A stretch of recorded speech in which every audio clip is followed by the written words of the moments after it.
Today I'm going to try and answer a really haunting question about Tangled. Did Mother Gothel ever love Rapunzel? Stay tuned. Hi guys, welcome to the Fangirl. I'm Megan, and since it's the 10th anniversary of Tangled, I wanted to take a closer look at one of Disney's most sinister villains, Mother Gothel. Now, even though Gothel is hundreds of years old and described as a witch, she doesn't actually have any magical powers. Honestly, I think the term witch is used really loosely. It's more like an old hag that nobody likes, rather than a woman who possesses any kind of magical abilities.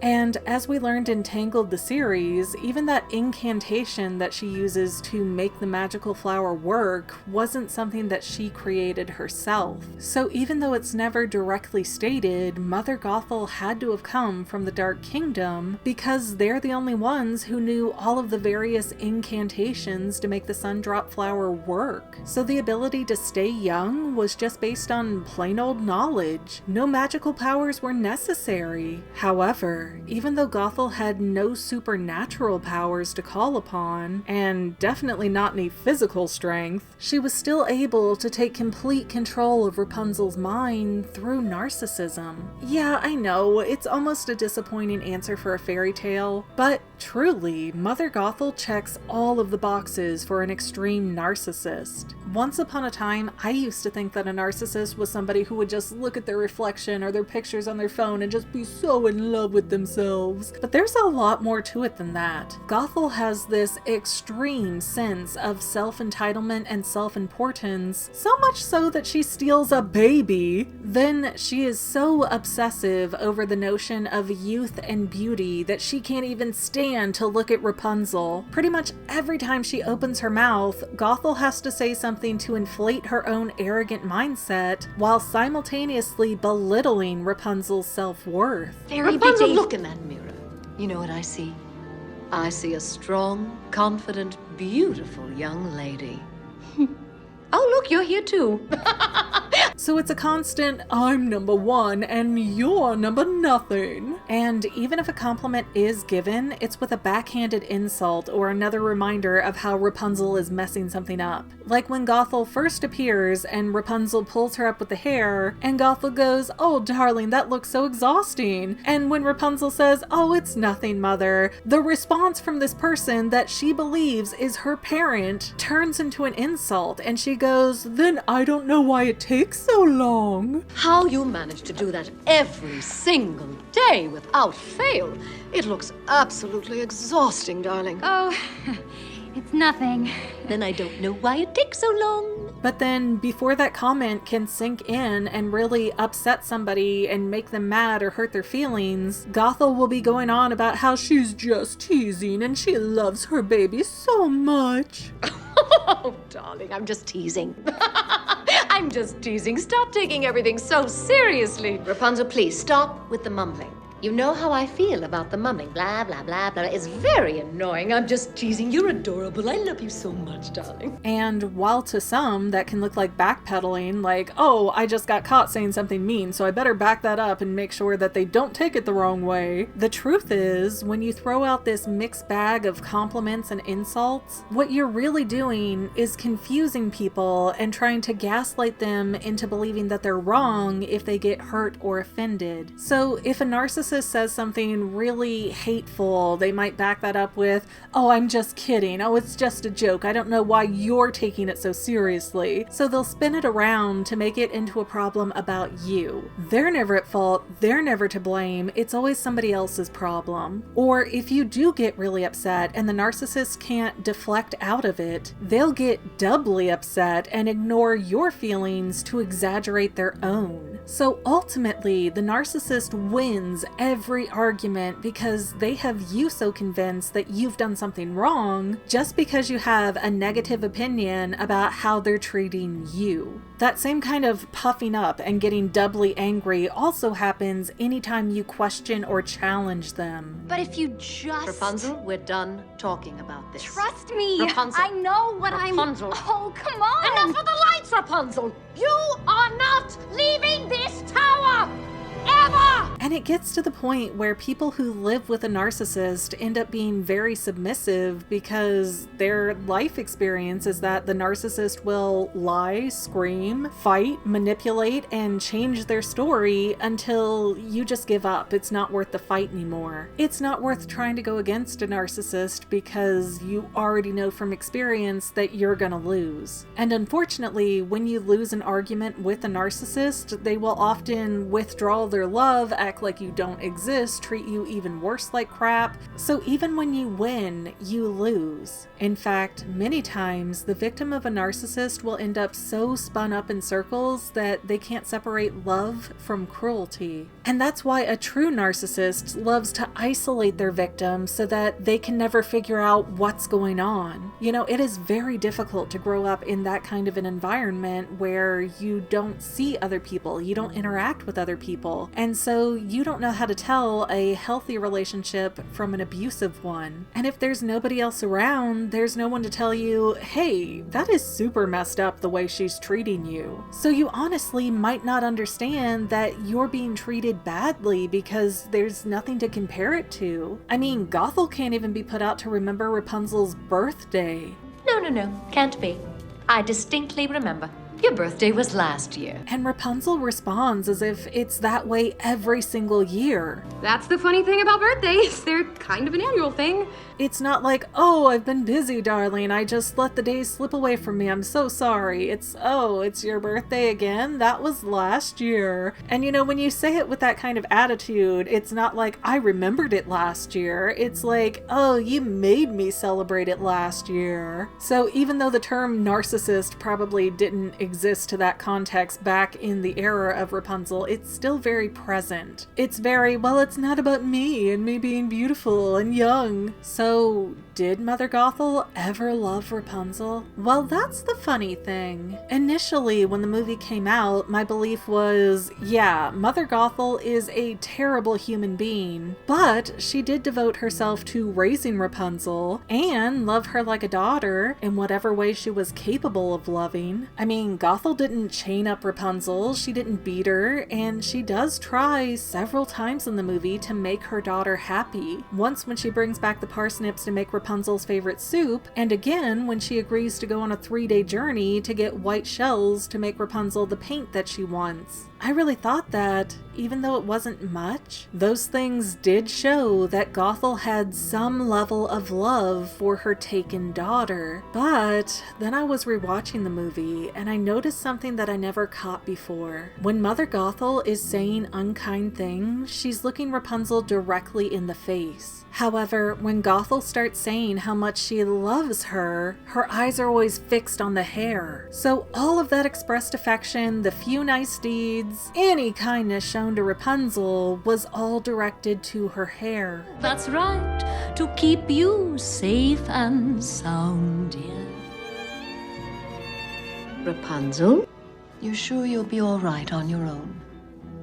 Mother, how did you... I was so worried about you, dear. So Gothel didn't love Rapunzel, she loved what the hair could do for her, how it could be of service to her. So to Mother Gothel, the hair was her child, and Rapunzel was like the unwanted nanny that the child couldn't survive without. Rapunzel is just the pot that the plant has to have. And an interesting thing that happens with most narcissistic parents is that they have a favorite, a golden child who can do no wrong, and then a scapegoat child or children who can't do anything right, or they just aren't worth their parents' time and attention. The golden child could become a drug addict who steals all of their mother's valuables and takes off in the night to pawn them, and they will still be the precious little angel who people just don't understand. The golden child's pedestal can never be knocked out from under them, they can never be lesser, they are just perfect. Meanwhile, the scapegoat child could grow up to be a model citizen who buys their mother a house and a car, and they will still never be more to their parents than the dirt on their shoes. Everything boils down to the scapegoat's fault, even if they weren't connected to the problem. Here is a real-life example that I witnessed firsthand. A child calls their parent and is told, you know, your brother only developed a heart condition because you didn't call him for his birthday. That upset him so much, and he was fine before that. So seriously, way, these kind of people exist in real life, and they do all kinds of mental gymnastics to make one child perfect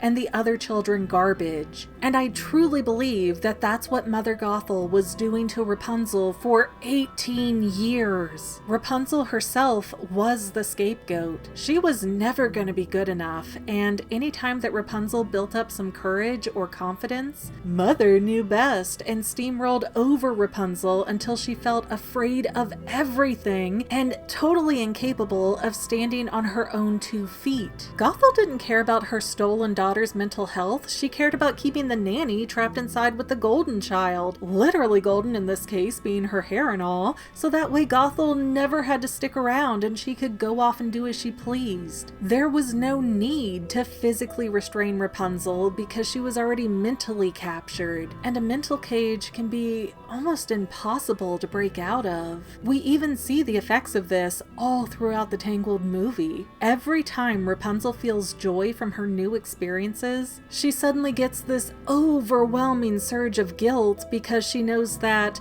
if Narcissist Gothel were to find out, she would flip a table and emotionally manipulate Rapunzel into oblivion. So even when Gothel is absent, she's still controlling Rapunzel because narcissists are so good at that. They are just so fantastic at making you believe that your happiness or your achievements are somehow harming them. And even after Rapunzel starts to get the tinglies for Eugene, she's still conflicted about returning to the tower because Rapunzel still can't see just how toxic and deceitful that entire situation is. And you're still gonna go back? No. Yes. It's complicated. Perhaps Gothel's biggest display of narcissism is when she catches up to Rapunzel on the road and then demands that they go home right now. Come on, Rapunzel. Mother, wait! When Rapunzel refuses and stands up for herself for the first time ever, Gothel loses her mind. No, Rapunzel knows best! And dramatically withdraws all affection in a little huffy hissy fit because she didn't get her way one time. That type of reaction isn't unique, it's a narcissist's power play. Because you, the victim, are putting your foot down to be heard, treated right, freed from their stifling grip, or whatever other reasonable thing, and the narcissist does not respond to that by hearing you out. They threaten to blow up the relationship and cut you off like you meant nothing to them. And it doesn't even have to be over any major thing. Here's another example from my real life. An adult woman tells her mother, "I told you I don't want the kids to have candy, please don't do that again." The mother, the grandmother to these children in question, responds with, "I don't know why you're making such a big deal of this. Fine, I won't ever feed them again. I'm never even gonna see them again." And that type of emotional abuse is really just a ruse. It's the trump card that a narcissist uses to try and force their victims to fall back in line because, of course, if it is your parent, you don't want them cut out of your life. And you've likely been so isolated over the years that you don't even have anybody else to turn to at this point. So if they go, that's it, bye-bye, you're all on your own in the world. And that's horrifying if somebody has spent their entire life telling you how you can't do anything, you're nothing, you should just sit down and shut up. However, if you call their bluff and just don't fall back in line, once the narcissist calms down, they'll come back and act like you're crazy and making things up because they never said anything. It's just like when Gothel appears out of nowhere and knocks out the Stabbington brothers to save Rapunzel when it was, what, one night ago when she had completely washed her hands of Rapunzel? Oh, my precious girl. Mother, are you all right?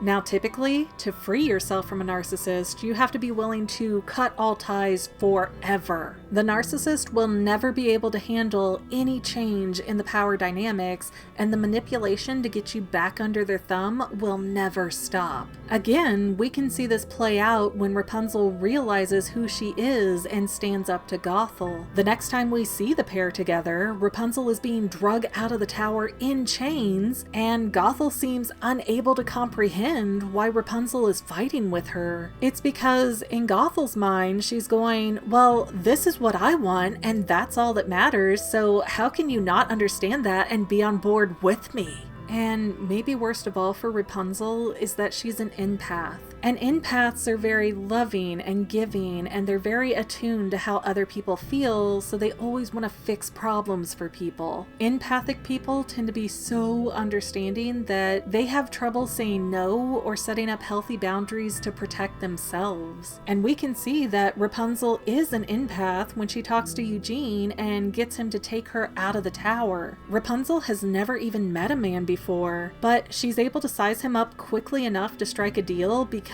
she can understand what Eugene wants. And we see Rapunzel's empath nature again when Maximus shows up and Rapunzel does and says all the right things to calm Max down. It's like she's the horse whisperer, even though this is her first time seeing a horse. Even with Pascal, do you know how hard it is to get a lizard to establish a connection with a human? She's that good. And Rapunzel is able to make all of these connections because she knows how people feel, and even more importantly, why they feel that way. And empaths often have this very strong, almost desperate need to be loved by complicated people because the empath knows how to listen and they know how to solve problems, and they so badly want to heal the hurt that they feel coming off of a narcissist. Unfortunately, the empath tends to be like a dinner bell for the narcissist. The empath will keep feeding the narcissist love and compassion and understanding,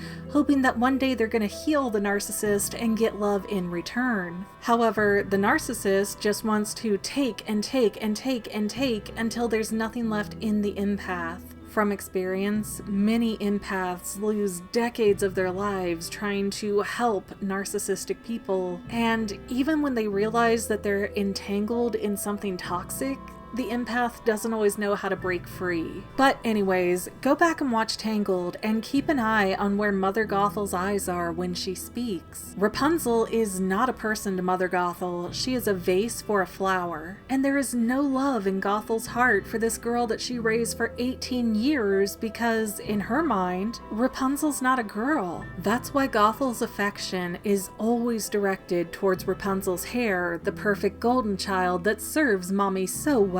Meanwhile, Rapunzel's body is considered a necessary burden that has to be tolerated and kept up with. Now compare that to how Rapunzel's actual mother, Queen Ariana, looks at Rapunzel directly in her eyes and touches her gently. Ariana doesn't use a word, a demand, not even an unpleasant look. She just visually takes in her daughter and then embraces her unconditionally, no questions asked, and without bringing up any nitpicky faults. The only unfortunate part is that the real world is filled with Mother and Father Gothels who have biological children that cannot break free from them as easily or as cleanly as Rapunzel did. But my friends, I want to say stay strong and always do what's right for you. It might not be reality, but theories like these can end relationships.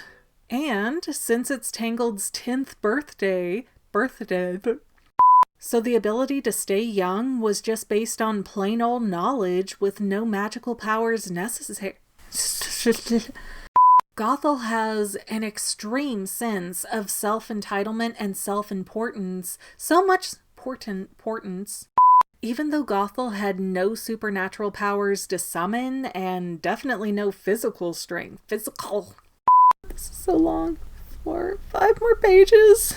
I've already done 3 and I've got 5 more pages to read.